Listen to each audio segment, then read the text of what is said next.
গত Monday night রতে কিছু অসাধারণ ঘটনা ঘটে গেছে। সো সেগুলো নিয়ে আজকের ভিডিওতে তোমরা জানতে পারবে এবং কিছু রিপোর্ট এবং আপডেটও আজকের ভিডিওতে তোমাদের জন্য রয়েছে। তো চলো শুরু করা যাক আজকের এই ভিডিওটি। তো প্রথমে আমরা কথা বলবো দ্য বিস্ট ইনকার্নেট ব্রক লেসনারকে নিয়ে। তোমরা সকলেই জানো রেসেলমেনিয়াতে দ্য রুলার ওবা ফেমির কাছে ব্রক লেসনার হারার পরে সে রিটায়ারমেন্টের ঘোষণা দিয়েছিল এবং খুবই ইমোশনালি সকলের কাছ থেকে সে বিদায় নিয়েছিল।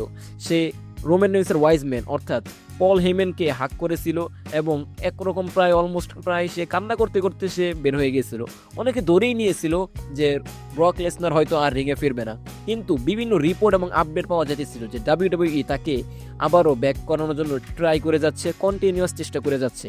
অবশেষে ফাইনালি গত রোতে আমরা দেখতে পাই ব্রক লেসনার আবারও রিটার্ন করে এবং রিটার্ন করে ডিরেক্ট ওবা ফেমিকে পিছন থেকে অ্যাটাক করে এবং খুবই বাজেভাবে তাকে অ্যাটাক করে। তিনটা F5 কন্টিনিউয়াস তাকে দিয়ে দেয় এবং দেন ওবা ফেমিকে সে ডিস্ট্রয় করে সোজা রূপে। পরবর্তীতে Brock Lesnar versus the ruler Oba Femi এই বছরের ক্ল্যাশের দিকে ক্যাসেলের জন্য কনফার্ম হয়ে যায়। এখন কথা হলো ব্রক লেসনার কেন আবার রিটায়ারমেন্ট থেকে সে ফিরে আসলো। মূলত বর্তমানে যে রিপেয়ার এবং আপডেটগুলো পাওয়া যাচ্ছে সেখান থেকে জানা যাচ্ছে ব্রক লেসনারকে ডাব্লিউডাব্লিউই চাচ্ছে গুন্থারের মাধ্যমে রিটায়ারমেন্ট করাতে। তোমরা সকলেই দেখবে গুন্থার কিন্তু জন সিনা, গোল্ডবার্গ এবং এজি স্টাইলস সহ সকলকেই সে রিটায়ারমেন্ট করিয়েছে। অর্থাৎ আমরা যেরকম রোমান রেন্সকে ট্রাইবাল চিফ, রেন্ডি অর্টনকে দ্য লিজেন্ড কিলার, সিমিলারলি আমরা গুন্থারকে ক্যারিয়ার কিলার হিসেবে একটি ক্যারেক্টারে আমরা দেখতে পাবো। এই কারণে মূলত এই প্ল্যানটা। তবে যদি আমার কথা বলো, আমি পার্সোনালি এটা লাইক করি না, কারণ আমি চেয়েছিলাম ব্রক লেসনার যদি আসলে রিটায়ারমেন্ট করতো সেটা ওবা ফেমির থেকে করলে সবচেয়ে বেটার হতো। কেননা গুন্থারের চেয়ে ওবা ফেমি আসলেই ভালো কিছু ডিজার্ভ করে। আর গুন্থারকে আসলে অনেকে লাইক করে না, কিন্তু গুন্থারের চেয়ে অ্যাটলিস্ট ওবা ফেমি খুবই ভালো কিছু হতো। তোমাদের কি মনে হয় সেটা কমেন্টে জানিও। নেক্সট যেটা বলা যায় রোমান রেইন্স ভার্সেস জ্যাকব ফাটু।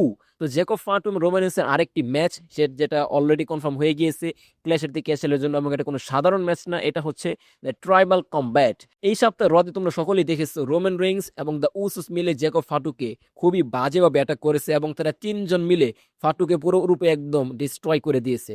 তাই ফাটু পরবর্তীতে রোমানকে চ্যালেঞ্জ ছড়ে দেয় যে ট্রাইবাল কমব্যাট ম্যাচের জন্য। দ্য ট্রাইবাল চিফ সোজাসুজি সেই চ্যালেঞ্জ অ্যাকসেপ্ট করে নেয় এবং দুর্দান্ত একটা ম্যাচ দেখার জন্য সকলে আবারও মুখিয়ে আছে। নেক্সট আরেকটা ম্যাচ হলো কোডি রোডস অ্যান্ড গুন্থারকে নিয়ে। এখন সকলের মাঝে একটা বেশি কনফিউশন, কোডি রোডস বনাম গুন্থার নাকি রোমান রেইন্স বনাম জ্যাকব ফাটু, কার ম্যাচটা ক্ল্যাশের দিকে আসলে মেন ইভেন্ট করবে।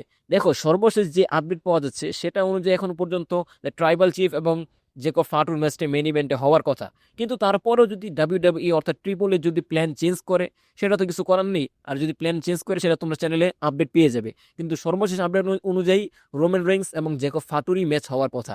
তারপরেও শেষ পর্যন্ত দেখা যাক। এবং ভিডিও শেষ করার আগে আরেকটা আপডেট দিয়ে দিই রেন্ডি অর্টনকে নিয়ে। রিসেন্টলি রেন্ডি অর্টনকে নিয়ে রেসেল পোজ একটা আপডেট দিয়েছিল যে সে তার নিক ইনজুরি নিয়ে একটা সমস্যায় ভুগতেছে, তাই সে ডাব্লিউডাব্লিউই রিটার্ন করতে পারছে না।